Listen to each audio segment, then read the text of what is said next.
Bonjour à tous. Donc, je suis Olivier Magnin, directeur des opérations chez Seven Speaking. Donc, certains d'entre vous nous connaissent. On est un éditeur de plateformes de formation linguistique. Et l'année dernière, on était venu avec un autre de nos clients. Cette année, on a souhaité partager avec vous le témoignage de Laura, donc, qui est DRH de Expertime, qui est une jolie pousse française pour laquelle justement la linguistique est un enjeu important. Donc la grande question parmi tout ça, parce qu'on est plein de fournisseurs dans tous les sens à proposer chacun des choses révolutionnaires, hein. Donc l'idée c'était de mettre un peu de pragmatisme avec Laura dans ce qu'on peut partager avec vous et de vous partager donc ce retour d'expérience qu'elle a, elle, dans son quotidien, puisque c'est une femme de l'art, on va dire, hein, qui s'occupe de l'équipage humain du groupe Expertime. Donc on s'est présenté. Je te passe la parole, Laura. Parfait. Bonjour à tous. Donc en effet, je suis responsable ressources humaines chez Expertime. Et je suis là pour vous faire un retour d'expérience d'un dispositif qu'on a mis en place chez nous. Donc quelques mots pour contextualiser un petit peu les choses. Donc Expertime, c'est une société de conseil qui a vu le jour grâce à la rencontre de deux franco-français, Jean-Pierre et Cyril, qui ont un esprit résolument orienté entrepreneurial, excusez-moi, engagés et surtout passionnés par l'univers de la tech.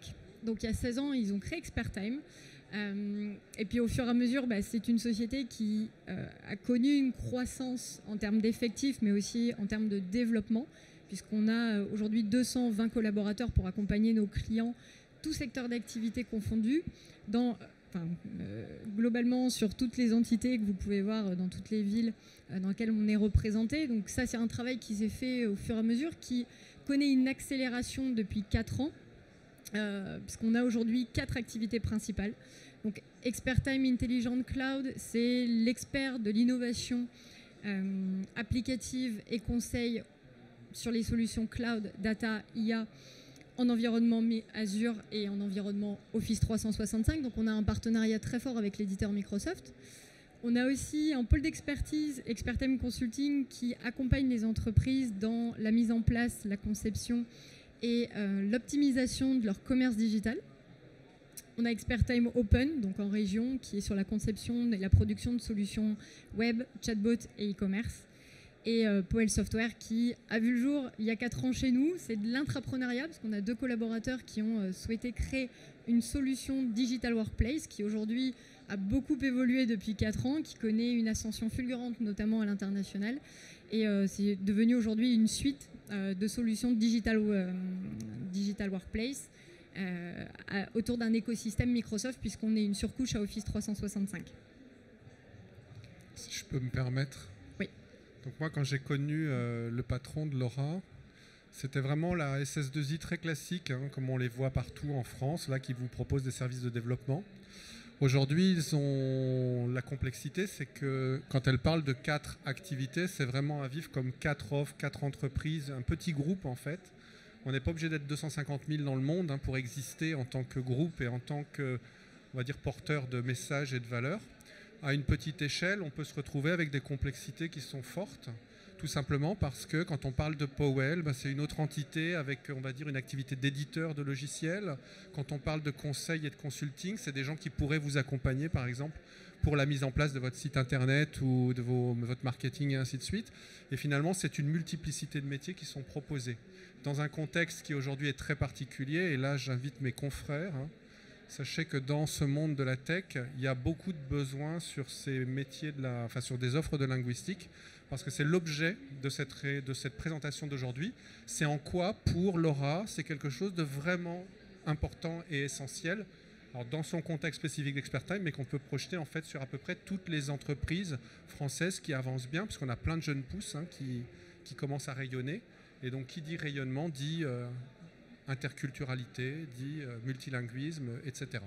Tout à fait. Et Olivier soulève un point, c'est que ces 4 finalement offres de services se complètent. Et on est aujourd'hui capable d'adresser des problématiques clients en France et à l'international par la dynamique collective de ces 4 entités. Donc, ce qui nous a amené finalement, et il va faire la transition avec la suite, mais à mettre en place un dispositif pour accompagner cette croissance. Donc avant toute chose et avant de se lancer dans le projet avec Seven Speaking, on s'est quand même posé la question à quels enjeux on devait répondre, parce que tout projet commence par cette première question. Donc on avait 2 axes, un très humain et un très business. Et en tant que RH au quotidien, mon rôle, c'est de m'aligner avec la stratégie de l'entreprise et d'accompagner sa croissance. Donc le premier, en tout cas, on a 5 grands enjeux aujourd'hui auxquels on devait répondre. C'était l'accompagnement de nos collaborateurs au quotidien et aussi dans leur évolution professionnelle. Donc le premier sujet, ça a vraiment été de rendre opérationnels nos collaborateurs. On avait, pour la petite histoire, remporté un appel d'offres. Super projet qui démarrait en France avec un déploiement aussi dans les filiales à l'international du client. Et on se dit, ok, super, on pense à un chef de projet génialissime, des compétences extraordinaires. La seule problématique sur ce projet, c'est que forcément, il allait falloir parler une langue unique pour s'interfacer avec tous les responsables d'entités. C'était l'anglais. Et ce fameux chef de projet ne savait répondre qu'à la question que vous connaissez tous, « Where is Brian ?» Donc là, on a été confronté à une problématique. Et après, en sont arrivés d'autres finalement sur l'évolution professionnelle, puisqu'on a des opportunités aujourd'hui à l'international. Et finalement, on a aujourd'hui des gens avec un énorme potentiel et on se dit que la mobilité interne, ce qui sera notre dernier point, mais c'était de pouvoir finalement proposer, de dynamiser des parcours et de proposer des opportunités à l'international. Et pour ça, il fallait aussi accompagner le développement des compétences linguistiques. Si je peux me permettre, Laura, il y a un point qui, moi, m'est cher en tant que fournisseur de cette plateforme, en fait, c'est l'attractivité des entreprises clientes. Aujourd'hui, il y a une vraie pénurie de beaucoup de ressources dans les entreprises qui freinent en fait un petit peu le développement de nos clients. Et même nous, en tant que fournisseurs, on a des fois du mal à recruter. Qu'est-ce qui va faire qu'à un moment donné, un potentiel collaborateur va vous choisir vous plutôt qu'un autre ? Moi, j'ai eu plein de gens qui sont partis, que je trouvais super en process RH, mais qui sont partis dans un grand groupe ou autre. Et donc, finalement, la question in fine, c'était plus le salaire, c'était l'attractivité de l'entreprise. Donc, on a tendance à dire, un peu comme sur une chaîne de télé-business, voilà, le projet d'entreprise va être partagé et fédérer les hommes. Mais au moment où vous êtes en entretien, ce n'est pas tant le projet d'entreprise, c'est est-ce que je sens que je vais pouvoir le faire et est-ce que je sens que l'entreprise va me permettre de progresser, d'évoluer, et ainsi de suite. Et finalement, ces dispositifs que proposent les équipes RH de formation, c'est aussi ce qui va jouer sur le facteur et le levier de l'attractivité de l'entreprise. Je sais qu'en rentrant là, je vais avoir des choses et des services qui vont m'être délivrés. Et c'est pour moi, l'enjeu, c'est quand on est 15 boîtes à se battre pour une même ressource, à la fin, au-delà du côté sympa du manager qui a été rencontré, etc., c'est quoi les petits éléments qui permettent de gagner les petits points qui font qu'on va être choisi et retenu plutôt qu'un autre. Et je pense que les dispositifs de formation, les universités d'entreprise et tout ça, c'est un point qui est très important pour pas mal de collaborateurs, surtout dans les générations Y. La fameuse génération qui n'existe pas, mais qui représentera 75% des collaborateurs en 2025. Oui, parce qu'en tant que société de conseil dans la tech, on est dans un environnement ultra concurrentiel, avec une pénurie des talents, donc il fallait vraiment qu'on trouve... On connaît tous la société qui met en avant « j'ai un super baby-foot, c'est super chez moi, on s'éclate, une super ambiance, etc. » Oui, mais au-delà de ça, on a tous la même offre à proposer. Donc on cherchait aussi à se différencier sur ce marché-là et finalement on se soucie, indépendamment de l'orientation business, on se soucie aussi de développer l'employabilité de nos collaborateurs.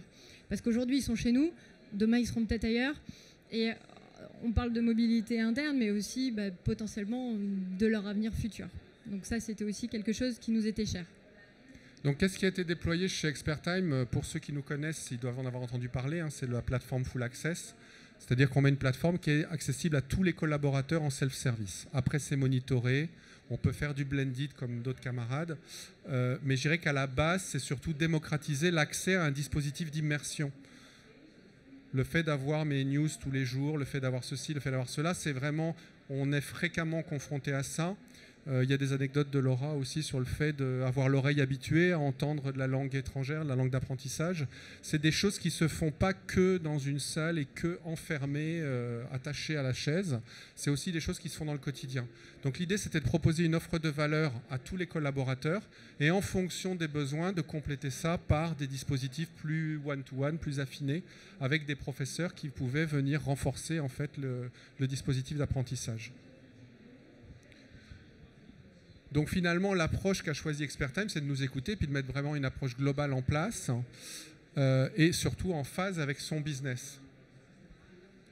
Oui, tout à fait. Donc, à quelles contraintes répond l'approche mise en œuvre? Il y en avait une qui n'était pas négligeable parce que dans une PME, on n'a pas un service RH avec 50 collaborateurs. Donc déjà, c'était de simplifier la gestion administrative.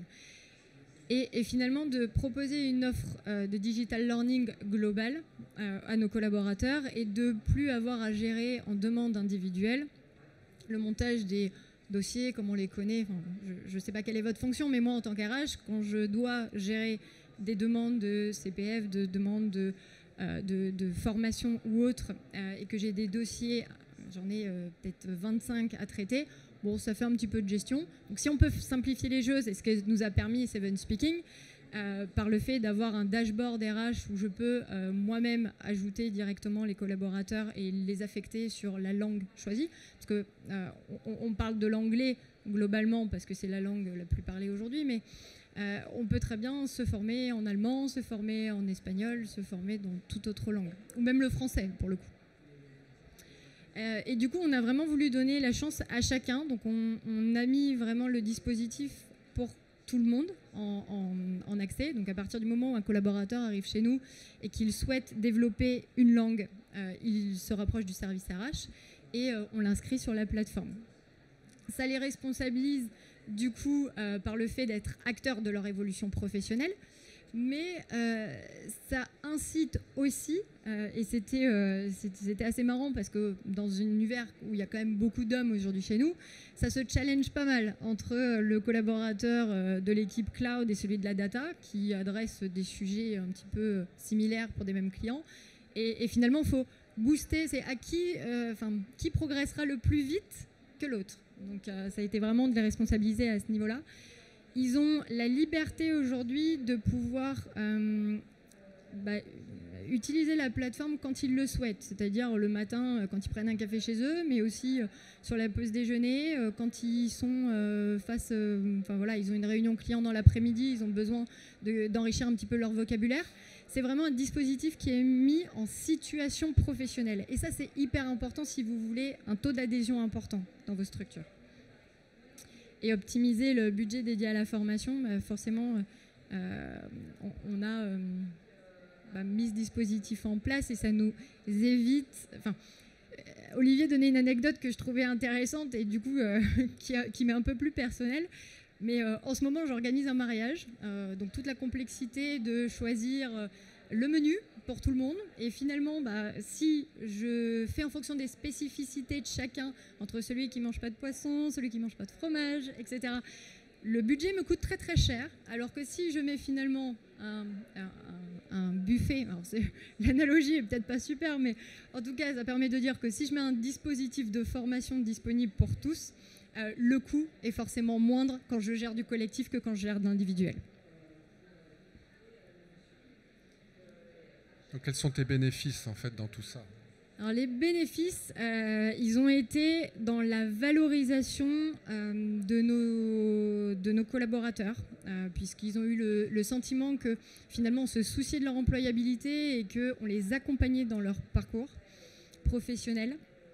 Ça nous a aussi permis de décrocher de super opportunités business, parce que le fait que nos collaborateurs soient à l'aise, et c'est vraiment le côté très opérationnel du métier, à l'aise en anglais ou dans d'autres langues d'ailleurs, nous a permis d'adresser du contenu, mais aussi de parler une langue commune avec forcément nos clients et d'adresser des problématiques à enjeux internationaux. Cartographie en temps réel sur le niveau et les besoins. Aujourd'hui, typiquement, c'est un outil de pilotage aussi des compétences linguistiques qu'il y a au sein de notre entreprise. Ça nous permet en temps réel, parce qu'aujourd'hui on a la possibilité, grâce au reporting que nous fait Seven Speaking et au dashboard RH que j'ai à disposition, de dire à un manager, voilà, il vient me voir en me disant on a reporté un projet, j'ai besoin d'avoir une cartographie à un instant T du niveau de telle équipe ou de tel collaborateur. Je suis en capacité aujourd'hui de lui dire, voilà, il était sur un niveau, je sais pas, 2, il est passé en niveau 4, donc globalement, il est aujourd'hui capable de s'interfacer aisément avec le client. Donc ça, c'est vraiment un plus. Et finalement, ça permet d'avoir une évaluation en continu et pas seulement d'être sur de l'évaluation à un instant T qui est figé, où on va dire le collaborateur aujourd'hui il n'a pas le niveau. Oui, mais peut-être que dans 3 mois, s'il l'utilise et il optimise sa formation grâce à Seven Speaking, son niveau a largement progressé. Ce qui a créé et fédéré l'entreprise sur un projet collectif, parce que finalement, je le disais tout à l'heure, ils aiment bien se challenger, mais c'est vraiment ce qui se passe chez nous. C'est-à-dire qu'aujourd'hui, on a mis en place, par exemple, des English Lunch. Donc, c'est un déjeuner où tout le monde parle anglais. À la base, on en avait 2, et les 2 qui parlaient couramment anglais. Bon, c'était sympa, mais ça n'aidait pas le collectif. Et aujourd'hui, on a une quinzaine de collaborateurs qui viennent nous voir en disant « Moi, je veux participer au prochain English Lunch parce qu'aujourd'hui, je suis plus à l'aise. Donc, j'ai moins d'appréhension avec le regard de l'autre. » Et ça, c'est aussi quelque chose, c'est très français, hein, et on est très dans une culture du « j'ose pas » où je suis souvent jugée. Les Anglais se posent beaucoup moins de questions, les Américains encore moins. Mais voilà, donc c'est quelque chose qui a permis de mettre tout le monde sur un même pied d'égalité et finalement de générer de l'engagement collectif. Si je peux me permettre, on touche du doigt un truc qui est un buzzword, hein, qui est la learning culture qu'il faut mettre dans les entreprises. Aujourd'hui, les collaborateurs attendent qu'on leur donne de la formation, mais la formation, finalement, quand on est sur des dispositifs comme ça devient qu'un prétexte, c'est une commodité. Pourquoi j'ai pas peur d'aller discuter en anglais lors d'un déjeuner? Parce que finalement, le fait de ne pas être au top fait partie d'un truc normal où je dis je progresse. Et je viens pour progresser, je viens pour pratiquer, je viens pour maintenir un niveau, je viens pour, etc. Et finalement, ça a aussi un côté très démocratique, c'est que, et dans la fédération de l'entreprise, c'est que finalement, le fait de ne pas savoir, c'est pas une tare, ça devient quelque chose de... si je ne sais pas, j'ai à disposition des dispositifs qui me permettent d'avancer. Et ça, je pense que pour les collaborateurs, c'est vraiment un élément qui les aide. Et moi, je l'ai vu dans les réunions de kick-off que j'ai faites à l'époque. J'avais des collaborateurs qui étaient hyper enthousiastes, vraiment en disant « chouette, chouette, chouette, je vais pouvoir avoir ça ». Il y en a d'autres qui étaient plus blasés, je vous l'avoue. Mais après, c'est tout le travail de dynamisation fait par l'équipe RH qui fait que de plus en plus, on gagne et on fédère autour d'un dispositif global et d'un projet global qui est pas bilingue, mais à l'aise, on va dire, en anglais pour tous les collaborateurs de l'entreprise. Tout à fait. Et puis, on a pas mal de collaborateurs aussi qui sont devenus des ambassadeurs de la solution. Et ça, il faut s'appuyer sur ces collaborateurs-là quand vous lancez votre projet. Et ça a permis, on parlait donc d'animation et de fédérer l'entreprise. Ça a permis à certains de se dire « Ok, moi aussi, j'ai envie de pouvoir avoir accès à la plateforme et j'ai envie de me challenger. Par exemple, j'ai un collaborateur récemment qui est venu me voir en disant « Bon, moi, l'anglais, pas de souci. Je suis français, je parle très bien français. Par contre, j'aimerais bien développer mes compétences en allemand parce que quand j'échange avec Ayane, on parle en anglais, mais ça peut être sympa de pouvoir placer quelques mots en allemand et de créer un climat plus convivial. » Il y a aussi une chose qui est très importante, c'est que ça a permis de désiloter la formation. Aujourd'hui, ils ont la capacité de suivre des formations en format très très court ou des formations plus longues dans le dispositif proposé par Seven Speaking. Et c'est un vrai plus parce qu'on a des collaborateurs, parce que je posais un peu la question du quelle est votre utilisation en règle générale. J'ai des collaborateurs qui me disent moi quand je viens au boulot je regarde une vidéo, alors je suis dans les transports, je mets mes écouteurs et puis je regarde une vidéo très courte. On est en plus dans un environnement aujourd'hui où on aime le rapide et efficace, donc pour le coup ça s'inscrit bien là-dedans. Et j'en ai d'autres qui me disent moi quand je suis à la salle de sport, je mets mes écouteurs puis je suis une formation d'1 heure, j'habitue mon oreille à entendre, à parler anglais ou d'autres langues. Ça existe aussi en situation de travail, mais je dirais que l'idée, c'est qu'il faut vraiment rendre ça très simple.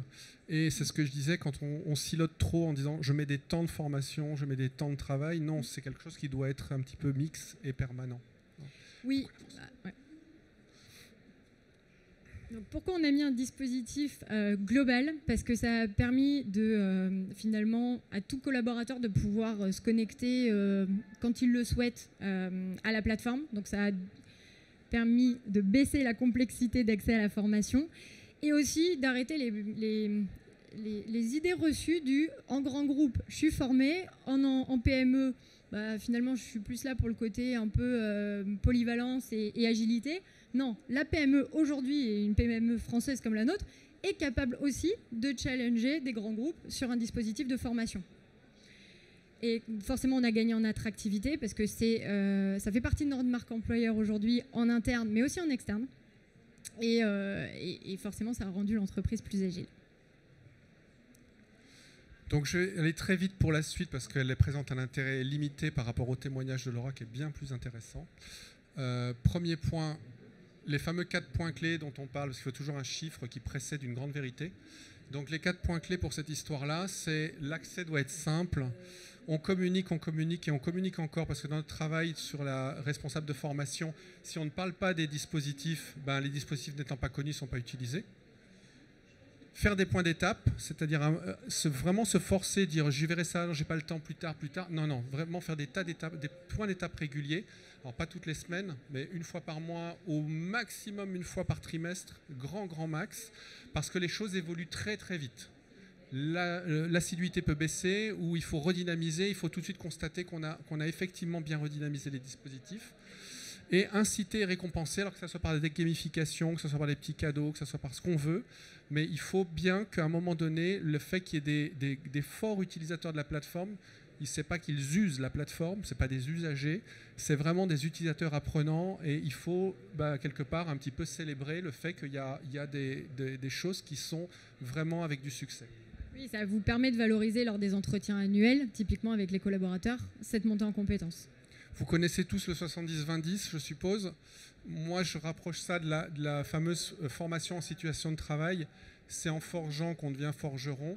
Si je prépare un PowerPoint pour aller le présenter à Dubaï la semaine prochaine, si je peux avoir un prof coach qui va me permettre de répéter ma presse, je serai forcément beaucoup plus performant la semaine prochaine à Dubaï que si je me contente d'y réfléchir en français et puis de faire de la traduction en anglais.